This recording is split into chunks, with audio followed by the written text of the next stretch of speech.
Welcome to our London Business School Tell series. It's been a while, but this is the one where we invite extraordinary founder CEOs, those sort of rare beasts who created and built businesses that have achieved 9-figure valuations. And we invite them to talk about their journeys more than their business, their journeys, warts and all. I mean, the whole purpose here is they have succeeded so they can be kind of honest about some of the mistakes and some of the learnings along the way. And that's really the purpose of this series. Like everything else we do at London Business School is essentially to shorten the odds of success for the next generation of entrepreneurs, and maybe it's you. So that's us, that's Tell. I'm really pleased to welcome Alexis Prenn, the founder and long-time CEO of Receipt Bank. Alexis, although this is about you rather than about Receipt Bank, I think it would be useful as context to tell us a little bit about this wonderful venture, given that it's been with you for the last decade. And I think, as you've said, it's neither a bank nor anything to do with expenses. Yes, thank you, Jeff, and thank you for inviting me to be here this evening.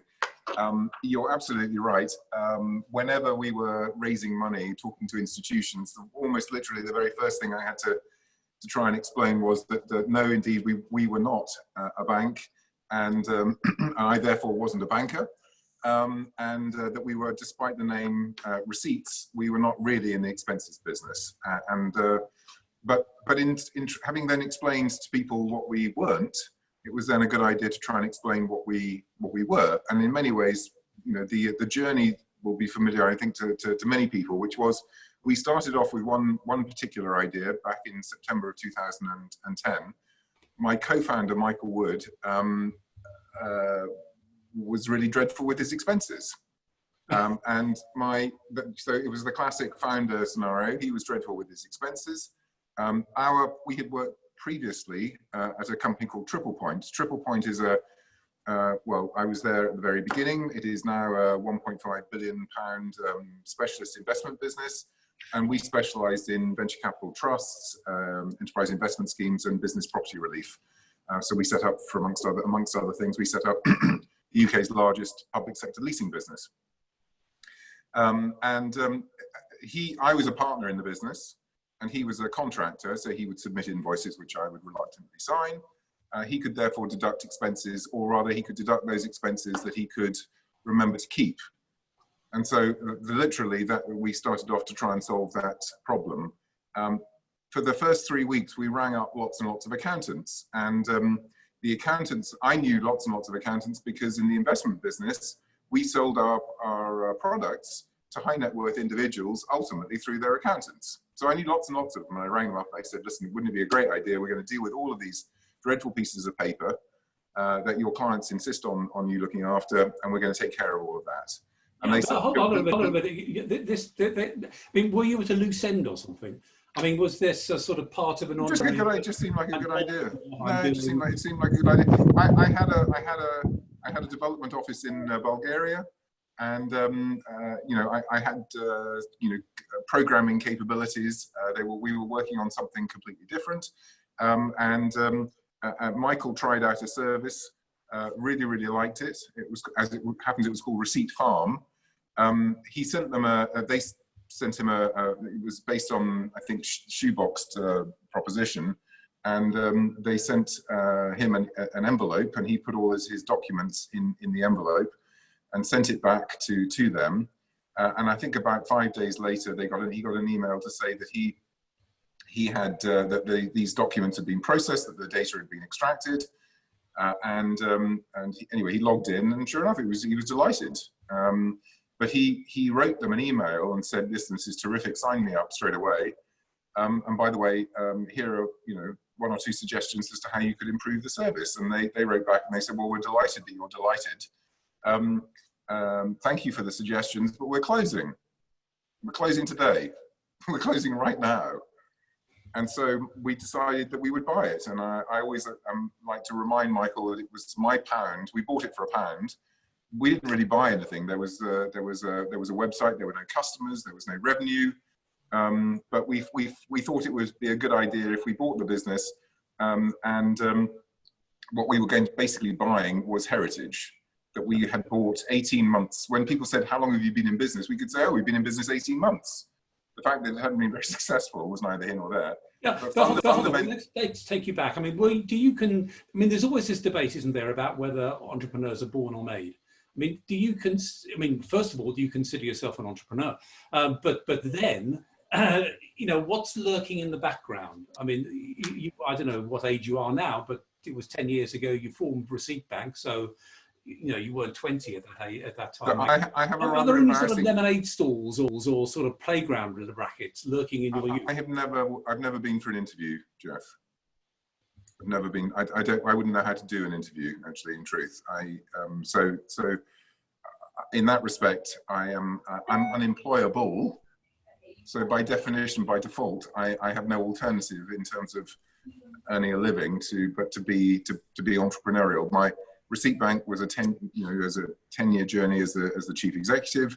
My previous business, Triple Point, I was one of the founding partners, we were literally 4 people in a basement in Gray's Inn Square, and we thought it would be a good idea to do this, and we built the business bit by bit. And 5 years later, when I left. I left because the business was ultimately not ambitious enough. Right. Okay. And it seemed if you're going to spend time, that you might as well have ambitions. I said to you a little earlier, Jeff, that I had not been for an interview. That's actually technically that's not quite true. I have been on one. Halfway through the interview, I said to the chief executive that I was talking to about taking on a board position, I said to him, I just don't think you're ambitious enough. He said, no, we really are. We're very ambitious. I really don't think you are. I get this sort of sense from what you're telling me that. I said, what do you think would be a good result? He said, well, I think a valuation of $100 million would be a terrific result. And I said, well, based on what kind of multiple would you use for this revenue to get to your 100 million valuation? And he told me whatever it was. And I said, but you're going to be there in September of next year. You don't need my help. If I'm going to get out of bed, if we're going to really put our shoulders to this wheel, then we've got to really want to shoot the lights out. Otherwise, there's no point. So there was that ambition there. But the other thing that grabs me about your past is that you said you weren't a banker. In fact, sales was what you did more than anything else, it seemed to me, in the early days, into hi-fi, electronics, women's swimwear, lingerie. Am I right to be thinking about sales as a theme? I mean, salespeople stereotypically obsessed with growth and upside. Is that the trade that you took into Receipt Bank? No, salespeople obsess about commissions and money. That's the only thing they obsess about. They couldn't give a stuff about anything else. They are literally, they're wonderfully one-dimensional, which makes them the lovable people that they are. They are motivated. And by the way, this is grossly unfair because stereotypes and averages are grossly unfair. But where the hopes and dreams of a company collide with the marketplace is the sales force. And you can construct, what somebody told me a wonderful phrase, I think it was apparently Mike Tyson, which is, is everything's great until you get punched in the face. And that's what a salesperson, at the end of the day, all of the plans, all of the product plans, all of the product marketing plans all come down to somebody pulling their muddy boots on, getting out their rifle, strapping on, putting the bayonet on the end of the thing, climbing out of the damn trench in the mud, and being stupid enough to walk across the open ground to win.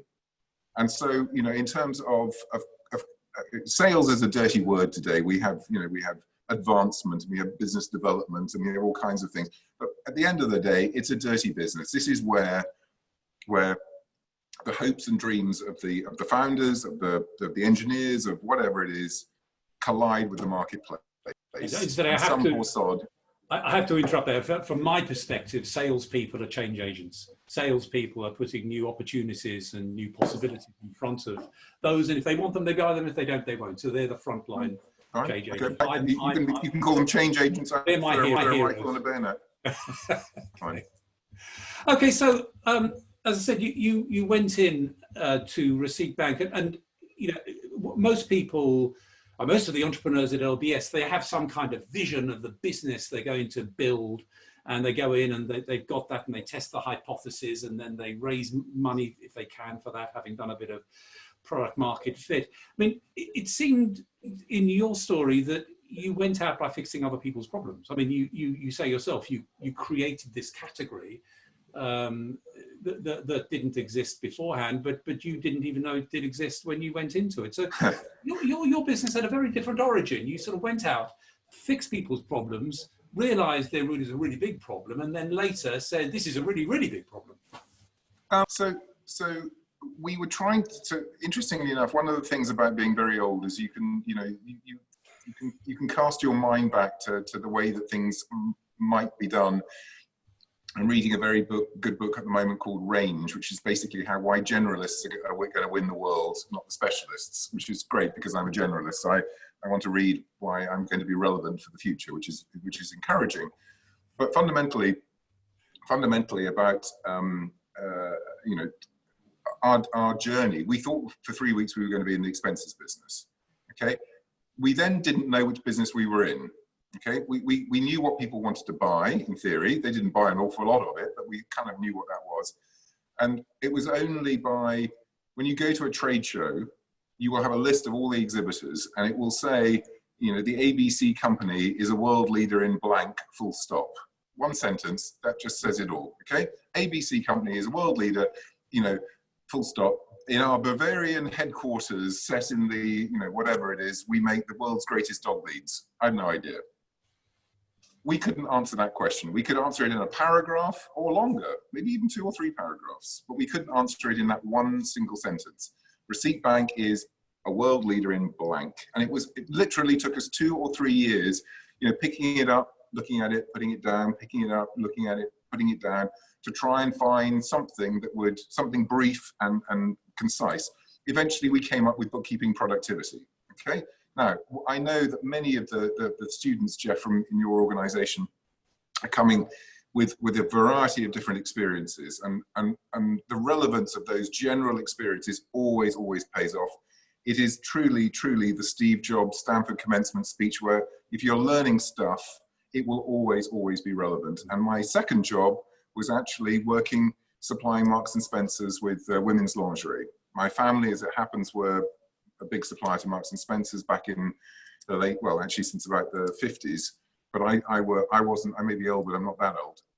And so in the mid 80s through the early 90s, I supplied Marks and Spencer's. And the one thing that Marks and Spencer's you need to do to be in the clothing business, you need to be productive. You cannot run a clothing business and be inefficient. It just doesn't work. And so guess what?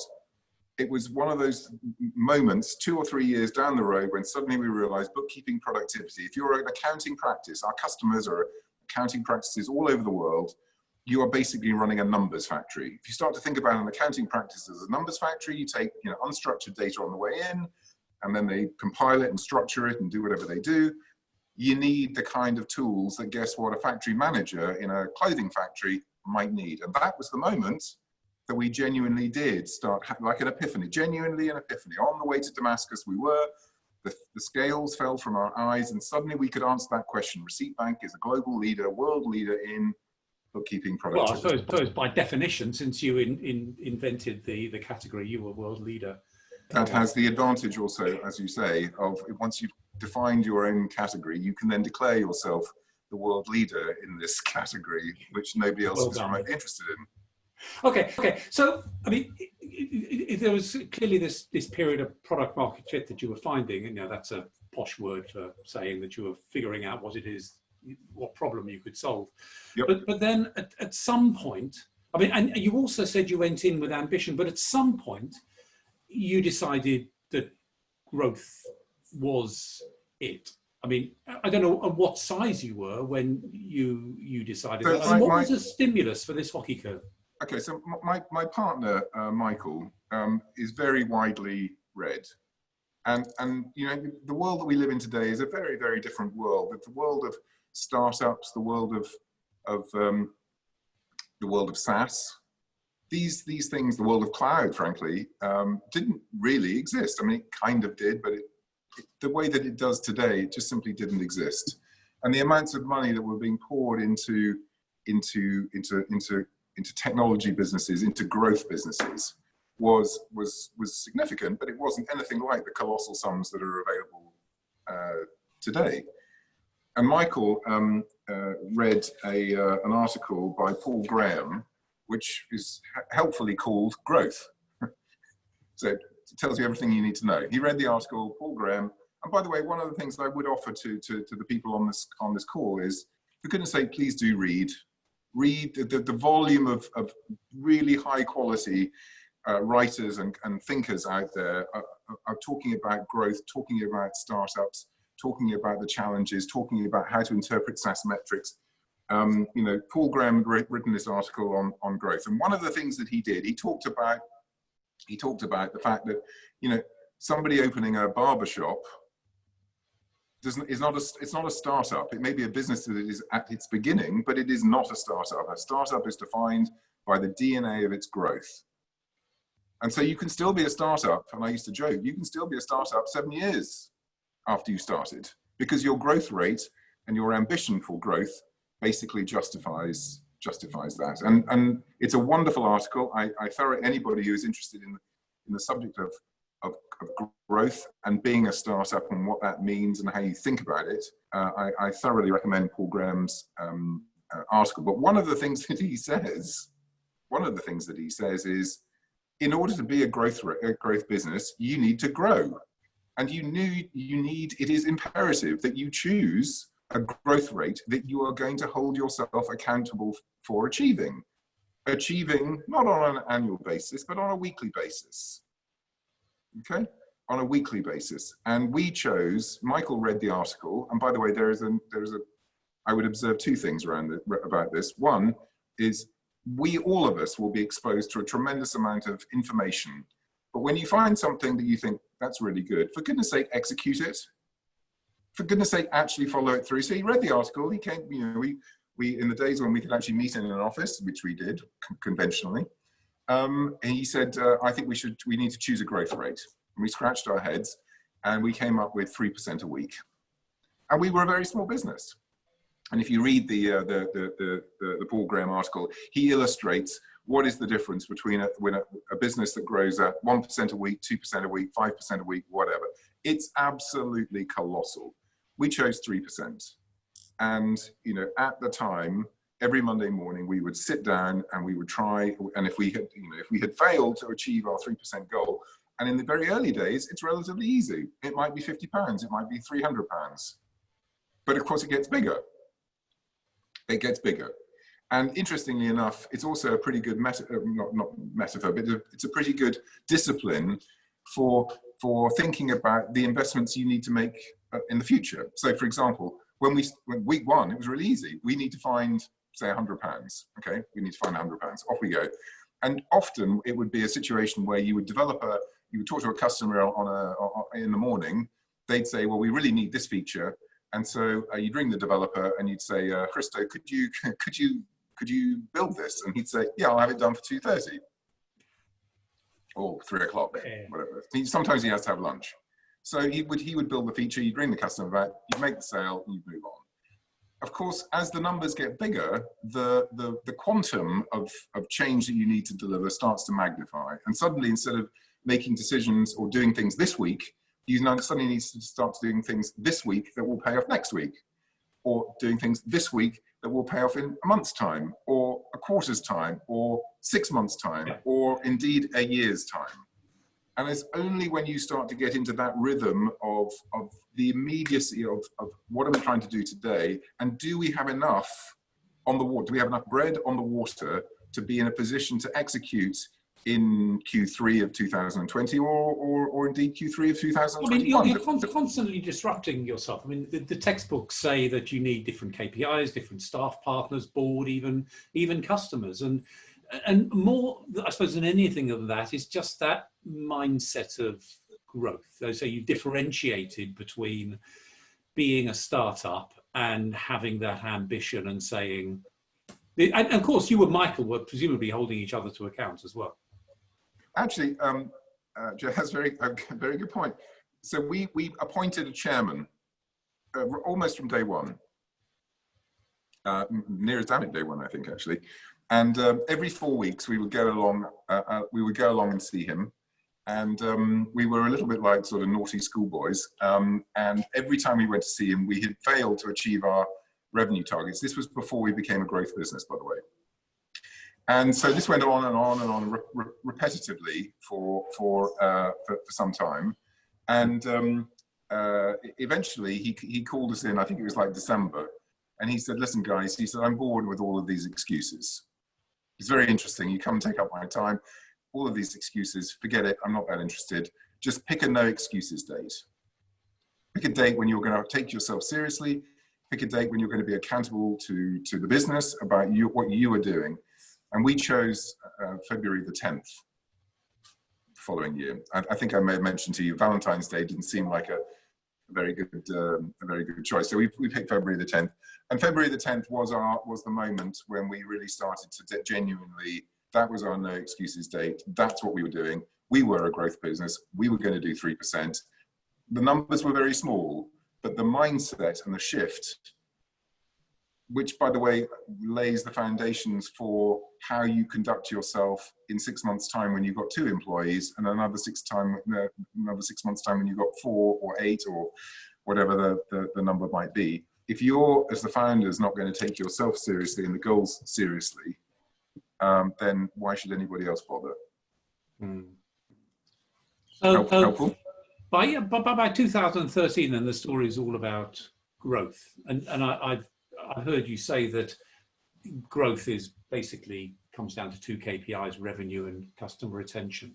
Yep. And you've also said that managing a company through this phase is all about being boring and repeating the same message day after day.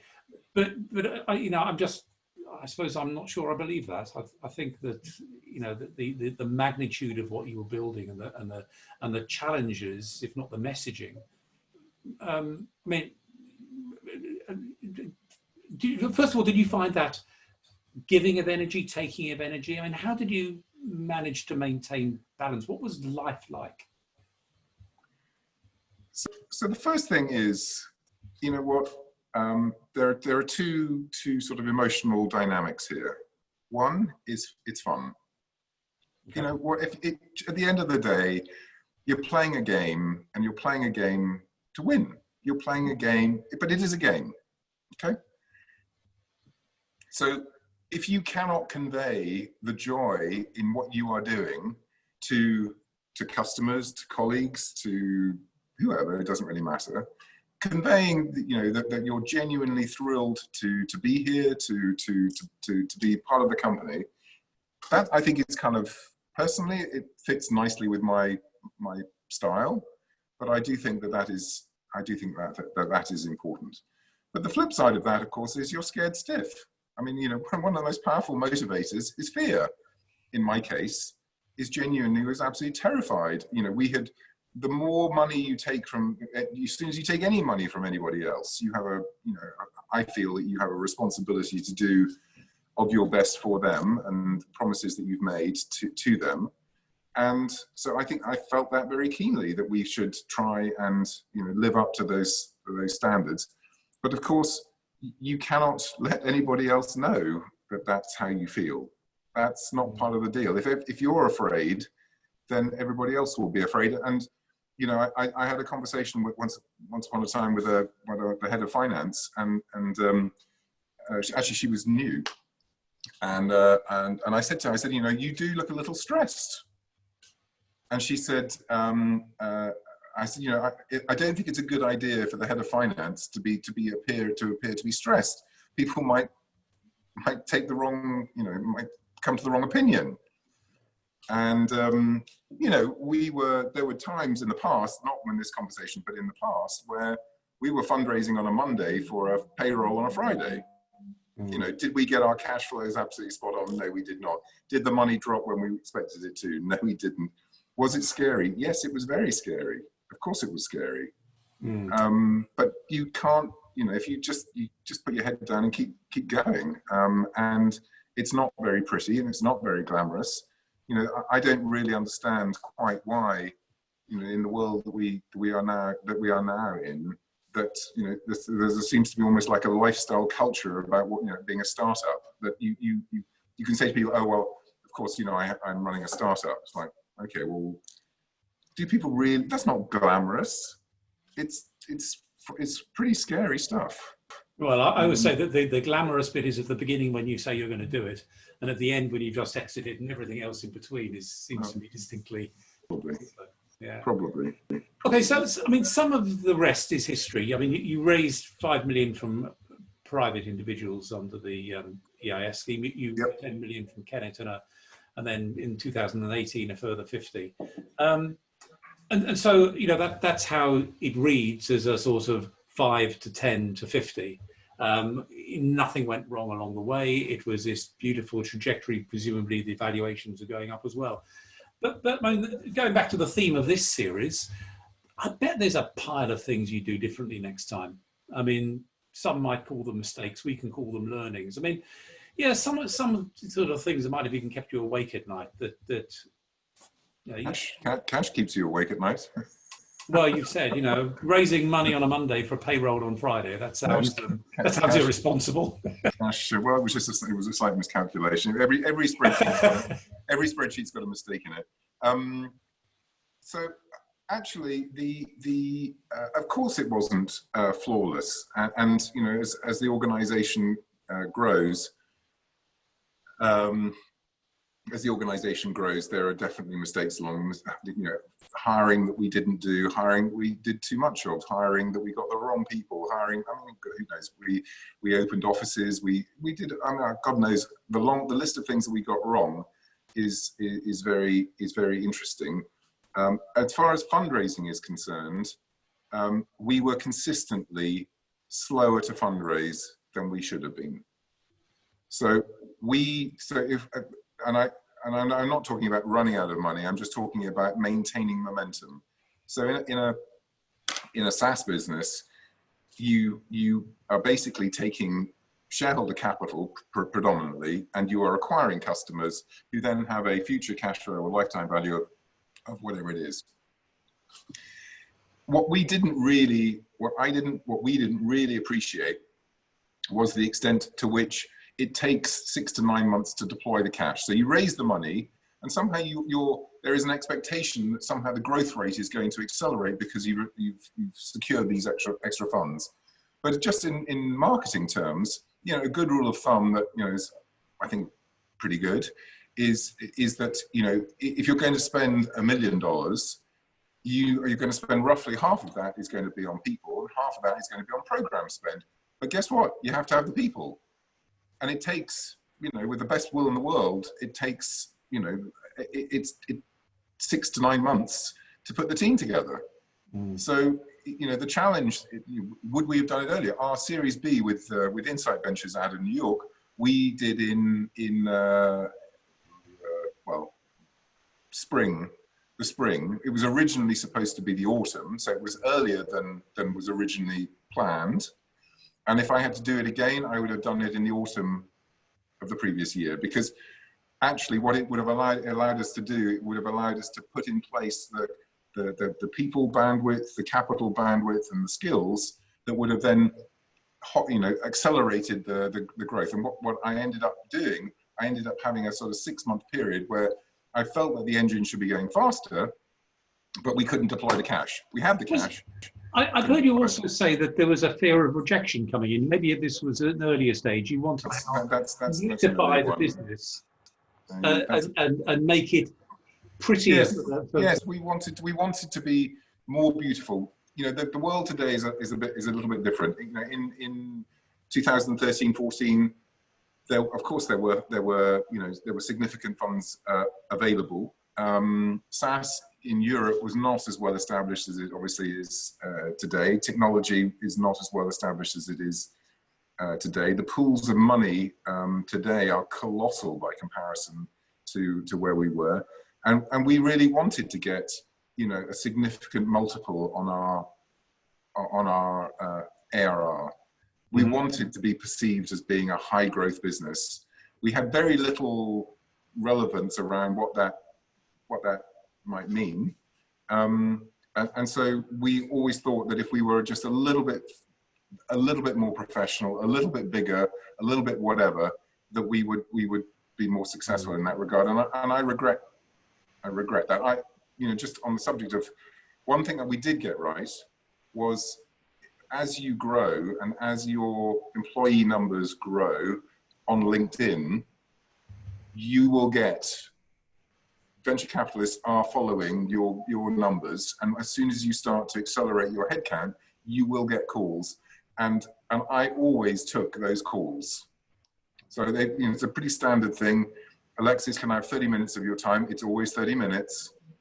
And the crucial thing about that is not that it's one call, it's the sequence. So if you say, well, we expect to be at $5 million of ARR in December, in 6 months' time, and they ring you up in January and say, how's it going? And you say, oh, well, we've done the 5 million that we promised. Suddenly you as an organization, you as an executive, as a founder, whatever, are building credibility with an investment community. And that, I think, is worthwhile to do. They say investors invest in lines, not dots, I think is what I've heard. They like trajectories. Look, listen, we're running towards the 7:40. We've got 50, 60 odd people, some of whom are going to have questions. And I'm almost, you and I could carry on talking for as long as we like, but this is the point at which if you have questions you'd like me to put to Alexis, then the time is now to start writing those in the chat box, and I will instantly see them and pick a few of them. So that's where we're heading. Could I pose two questions to myself before we I've got one more, two more to you, and then we're rocking and rolling. All right. Well, I was going to say, I think that one of the things that was a revelation for me in this business, in a way that just simply hadn't been in any of the previous businesses, was thinking. What do we think? And we're dealing in a world of technology. We're dealing in a world of change. Change, technology enables change. Otherwise, frankly, there's no point. Mm-hmm. And having genuine beliefs about what the future looks like is tremendously helpful in terms of how you position yourself in that. When we started, and once again, Michael was very, very influential in this because he read very widely, and therefore was very well informed about what we think. And we knew that cloud was going to be important. Connecting the softwares, we knew that was going to be important. We knew that mobile was going to be important. This is 2011, 12, whatever. It was pretty obvious. You didn't need to be a futurologist. We knew that social was going to be important, but it didn't seem obvious why it would be relevant for us. And so reading widely around that, and the A16Z podcast is absolutely awesome for having a clue about what some of the best thinkers are thinking about investing in the future. And the 10-year anniversary podcast that they put out, I don't know, 2016, 17, I guess, something like that, maybe 18 actually, talks about the sort of the trends that they were riding, and indeed the trends that they were looking at into the future, and having an opinion around how your business and how your customers and what you're trying to change, and something that you can articulate beyond a product is very important, and it allows the culture of the organization to develop. This is what we believe. We are disciples of this particular vision. And it's something that people can articulate to one another. So this is are you saying don't be too busy? What form did that thinking take? Was it on a sort of listen, I think that we can all half find an hour every morning doing yoga? I think we can all find enough time, if we think it's important enough, to genuinely, what do we think? I'm just reminded that I was invited to go to visit a company, in fact, in the States, and the chief executive, I was there for 3 hours. Their chief executive spent 3 hours telling me all the things he was doing, and I spent 3 hours telling him all the things that we thought. Okay, really? And the crucial thing about that is that when we then did something, at least we understood why we were doing it, because we thought about it. And what he was doing is he was kind of looking around, reading the Harvard Business School Review. Who knows what the LBS publications are?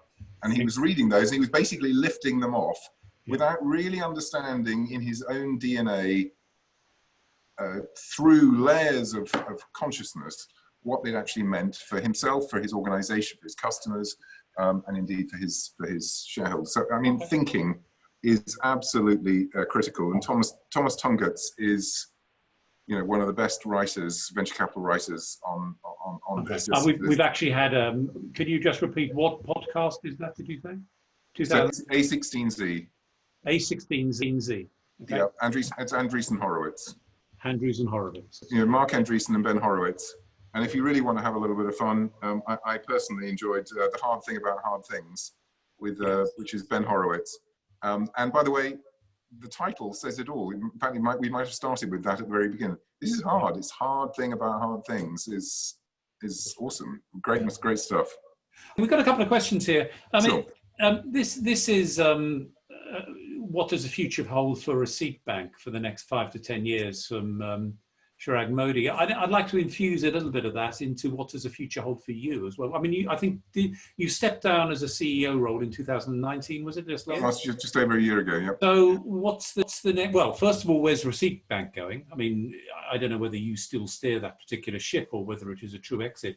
But the other question then has to be, so what's in it for you? What's your next big thing? Okay, so as far as Receipt Bank is concerned, I mean, one of the things that is interesting is in 2010, if Michael and I had been Stanford students, we would have waited. So one of the core competencies that Receipt Bank does is it extracts the data from files, from images, from documents. Okay, so that's a core competence. When we first started, there was a chap sitting in India who was literally just looking at the image on the screen, typing it in. There was another chap sitting right next door to him who was checking it and then pressing, save, and it was going back to the customer. And we promised to do this in 5 days. Okay. The crucial thing about this is, was it brilliant? No. Was it elegant? No. Did it scale? No. But we were in the game. We were in the game, and we were starting to ask ourselves the questions about how do we do this better. And today, I believe that we are genuinely world class at this.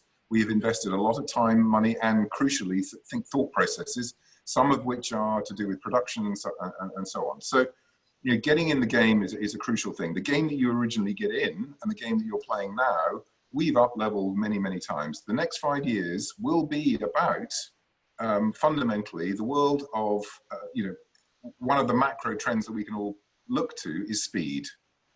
Everything is happening faster. We want everything to happen faster.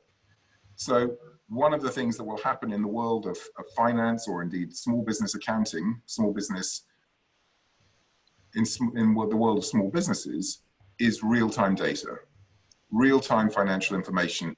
You know, the idea of waiting until the end of the month for the balance sheet or for the P&L or whatever it happens to be will be historic. That will go. We will be able to provide the small business owners, employees, owner, whatever, and their financial advisors, the accounting practices that we work with. We will be able to provide them with that capability. What they then choose to do with it, how you as an advisor advise, frankly, that's down to you. How you as a small business owner choose to use that capability, I don't know. But that's a very long journey from a couple of guys sitting in India doing data entry. And so, you know, that would be what the next 5 years looks like. The next 5 years for Alexis. I have never plotted a path anywhere, ever. So my tennis is improving significantly. I don't believe that I will ever turn fully professional. Sorry, I will never turn professional. I love, one of the reasons for being on this talk with you now is that in 2011, 2012, so many people were generous to Michael and I when we reached out to ask for help. And there was a small universe of people who we could ask because it wasn't very well established. Everybody was extraordinarily generous. And so I made a promise to myself that, you know, if there was an opportunity for me to repay some of the generosity that other people showed to us, that I would try and do that. Let me just tell you a little story, actually. We were on I think it's the Deloitte Fast 50, or we were number 6. We'd achieved 2,976% growth. Over what period, I can't really remember. Let's say it was 3 years. I think Deliveroo won it that year with growth of 114,000%. It's like, okay, well, that's a different magnitude. But Deloitte sent me a little postcard, and it was literally just 4 or 5 lines. And you know, what advice would you give to an entrepreneur? And eventually, and there were lots of false starts, but eventually, just say no regularly. Say no regularly, because saying yes commits you to spending time that you don't have and money that you don't have. And it is so easy for all of us to want to be loved, to want to be appreciated, and we all want to say yes. But when time and money are limited, and you have a very clear, unless it aligns with that growth objective, unless it is going to deliver growth for you this week, next month, the answer is emphatically no. Otherwise, you are not, as a chief executive, as a leader of your business, you are not making you're not making choices. And you can only make choices if your default is no. Then you're making a deliberate choice to say yes. Mm-hmm. That's cool. What you cannot do, and what often tends to happen, is when an entrepreneur raises money, suddenly they can indulge all of the yeses that they said no to. And that's a mistake. And not least, I guess, because they got the money, but they haven't got any more time. Time is the one thing you can't get more of. And by the way, that is very, very, very critical. You talked about 5 years. I remember, talking to our very first employee. I think I asked a stupid question like, well, where do you see yourself in 5 years' time? But what we agreed was, it's 20 quarters. It's kind of urgent. One of the things I did do actually is kind of fun. And by the way, you don't need to carry the load on being fun. You can do quirky things which people think might be kind of fun. But we tried to inject a sense of urgency that, when you do a Series B fundraise, it's not a question of if you're going to reach the destination, it's just a question of when. The destination being 100 million. Get there quicker, you're more valuable. Get there slower, you're probably less valuable. But the point is about this is, if you then say, I'm going to do it in 2 years, let's say the investment case is a 2-year journey, you've basically got, in nice round numbers, 600 working days. That's it. And you can count back, right?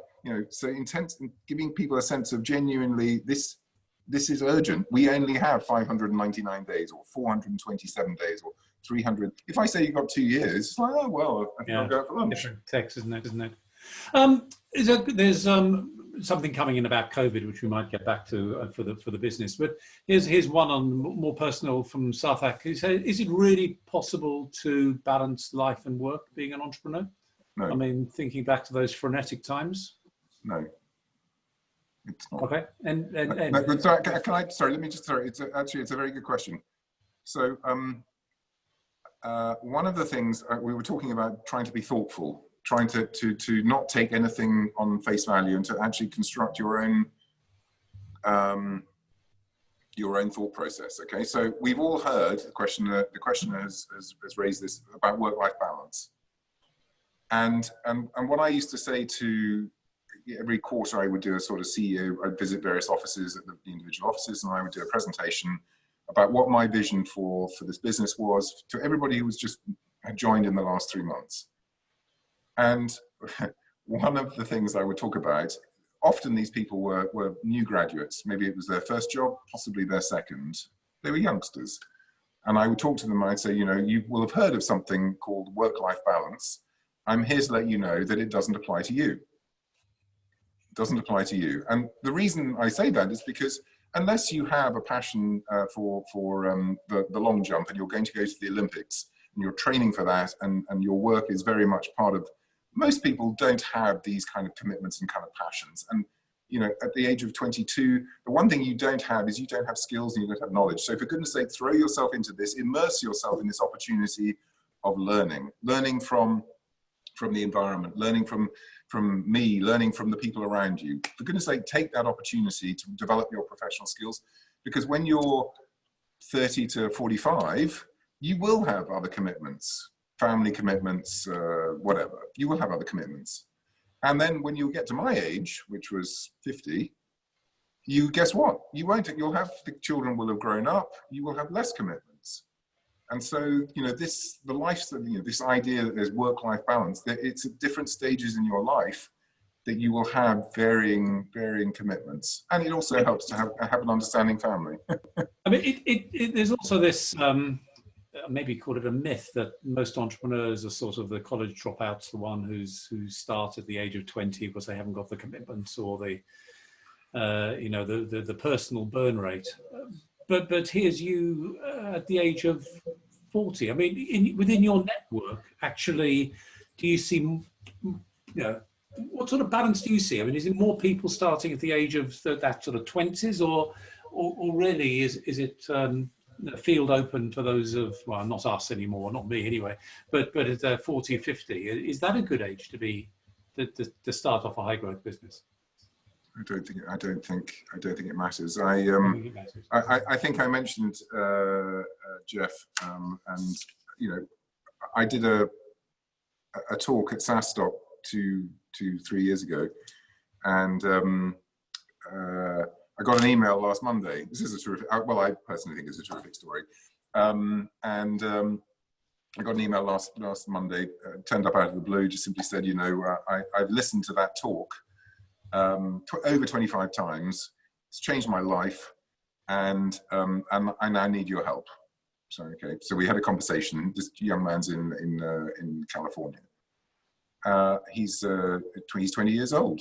You know, that's his thing. You know, he has chosen to immerse himself in technology, in doing things differently. His thing happens to be in the restaurant business. You know, he between sending the email to me, he's raised $3 million, signed the term sheet, and they're in due diligence. It's a remarkable story. But I do think that it is the world of growth. It has a very specific discipline, and there is a ton of material out there that you can compress a lifetime's worth of learning when you start reading David Scott, and you start reading Paul Graham, and you start reading Thomas Tungus, and you start listening to the Andreessen Horowitz podcast. The volume of knowledge that is available to whether you're 50 years old or 20 years old is colossal. So I would just suggest that if it feels right, go for it. Lovely. Look, I think we're almost at an end here. Any more? Well, I mean, another question I was going to ask is: has luck played a part in this? I mean, you know, again, one of the joys of inviting someone who has built and has, you know, obviously succeeded in what they've done, they no longer have to claim that it was all strategy and purposeful. And so it's sort of fair game to ask you here. So I definitely listen. You know, we're going through COVID. Okay, so on the face of it, this would be a pretty shit time to start a business. But actually, the evidence suggests it's actually a pretty good time to start a business because people are up for change. You know, the fact that we're running this not in one of your premises, but you know, online, just demonstrates that, which would be, I'm sure, have been unthinkable even in January. In fact, I know it was unthinkable because your colleague who reached out to me, you know, that was the plan. There was no possibility that it could change. So were we lucky in 2010-11? Mostly yes. We were lucky because of the macro trends around cloud. We were lucky because of the macro trends around cloud adoption of accounting systems and accountants' willingness to embrace those kind of tools. We were lucky in terms of mobile. We were lucky in terms of the investment pools expanding. So there was a lot of luck right at the very beginning. But at the same time, you know, as you go, and indeed there's a dose of luck, you know, in every day, whether that's not being hit by a bus or whatever. But, you know, at the end of the day, if you do read widely, from people who are far more expert than you, who have far more, who see, you know, the thing about these venture capitalists and the articles that they write is they see hundreds of companies.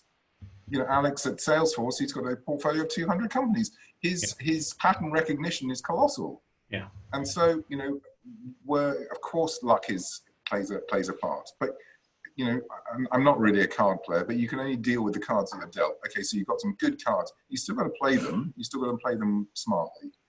And one of the things that I just encourage people to do is to really, what do you think? You know, don't take anything for granted. We talked about work-life balance. I think there are at least 3 segments in that of that journey. I think, you know, one of the lazy things is you read something in a magazine or you read something in perhaps even in a textbook, and you don't really just peel it back to think about what are the questions. The danger is in our conversation now, Jeff, and the conversations that perhaps some of your students have in the classroom or online, is that they think they're coming to LBS for answers. They should be coming to LBS for questions. Getting answers is relatively easy, and the answer that you get today might be different tomorrow. But if you've got good questions, you know, like how do you become a growth company? It's like, that might be a good place to start. Then at least you can solve for that. So I would just encourage people, you know, of course, luck plays a part, no question, probably the majority. But at the same time, one of the things I'm proud about is the things that we did that were different from everybody else. And we had a whole narrative around that there was something called the receipt bank way, okay? Which, by the way, wasn't magical. It was just a label we shoved on something, which is basically a post-action review. But it allowed people to believe, and indeed I do believe, that that process set us apart because what we were doing was distinctive. We had thought about what we were doing, we had worked out why we were doing it, and we could therefore go and do it. So many of our competitors, you know, we used to be very good at trade shows, okay, well ahead of our competitors. And everyone would sit around at the end of the trade show and say, gosh, you know, Alexis, you and Michael do trade shows so well. How do you do it?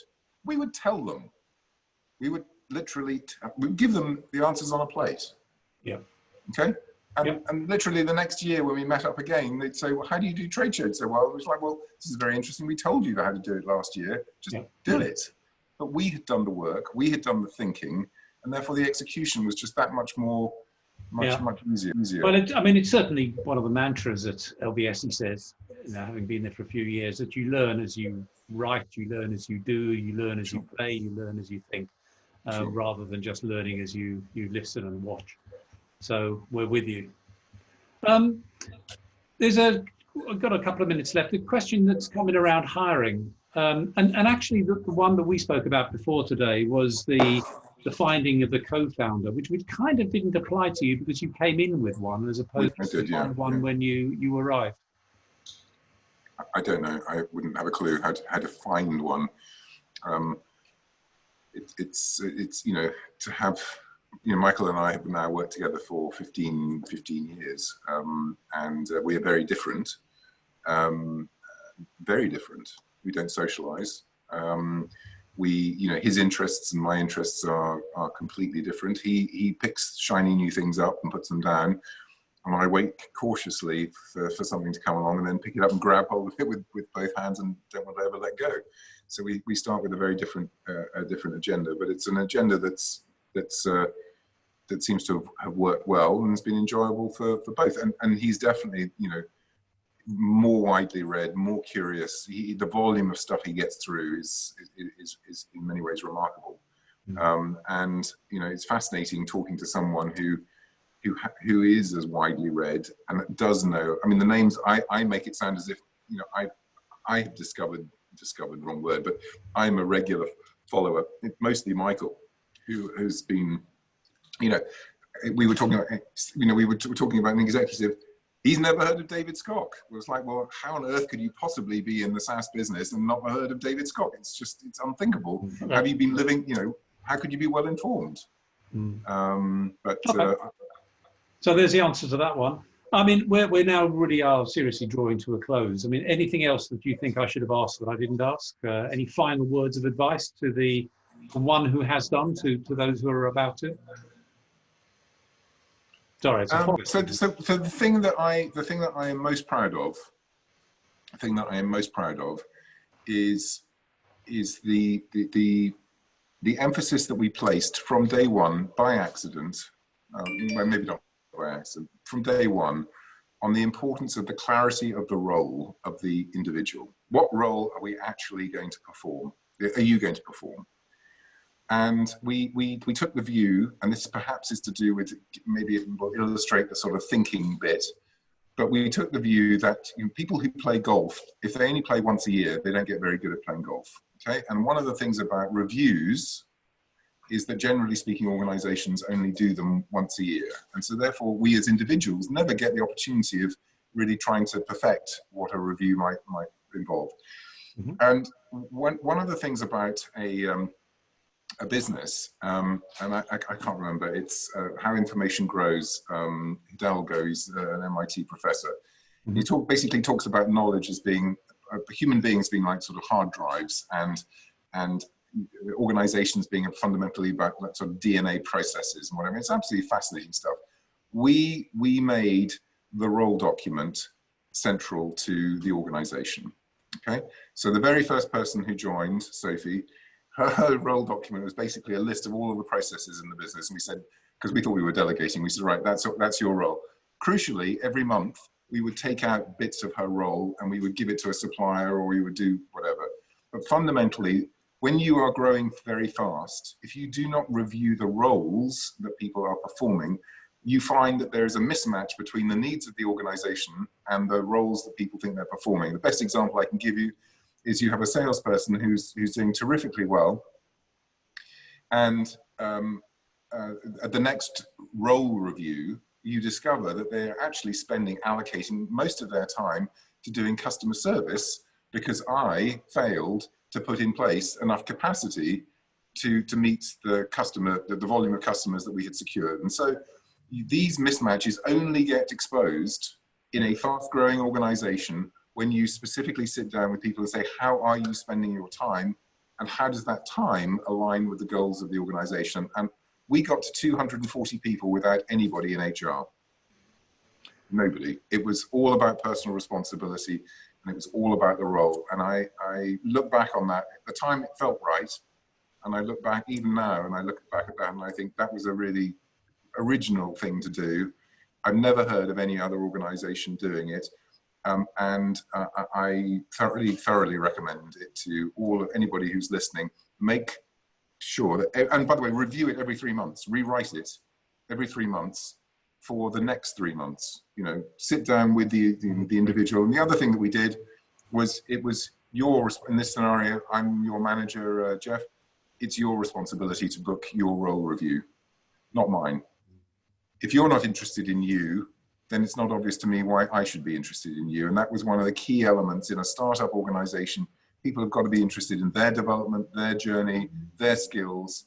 And if they're not, then they probably shouldn't be working there. Very good, good. Well, look, Alexis, we've run out of time now. Thank you so much. It's lived up to every expectation I had in terms of honesty and openness, which are the two things I crave out of any talk that's ever given. It's been marvelous talking to you. I've thoroughly enjoyed myself. It's a great privilege to have the ability to ask so many questions of my own. And so thank you for that from all of us. As you say, back in January or February, whenever it was, or March, we said we were canning Tell for a while because we didn't think that it would work in virtual format. I think we proved that wrong. But oh my goodness, do I hope, nevertheless, that we can get back into these lovely lecture theatres and go afterwards and have the sandwiches and drinks and networking afterwards. But we'll have to wait and see. But well, I would say, Jeff, you know, I'm you know, people can find me. I'm very happy to help. You know, if people email me, I'm very, you know, people were generous to me, as I mentioned. I'm very happy to try and help in any way I can. So if people have questions, it's alexis@receipt-bank.com. You can find me on the website. You can find me on LinkedIn. So I'm happy to, if anyone needs. And of course, you're also mentoring on Entrepreneurship Summer School. And I'm doing that as well. Some lucky individual's going to land it with you. So we'll try and find you a SaaS business. Indeed. All right, well. Okay, that's it. Thanks ever so much. Thank you, everybody. And we've got brilliant. Thank you very much, Alexis, coming up. So there's accolades as well. That's it. What can I say? Just signing off with a wave. And thank you, everybody, for participating. Jeff, thank you. Thank you all very much indeed. Great pleasure.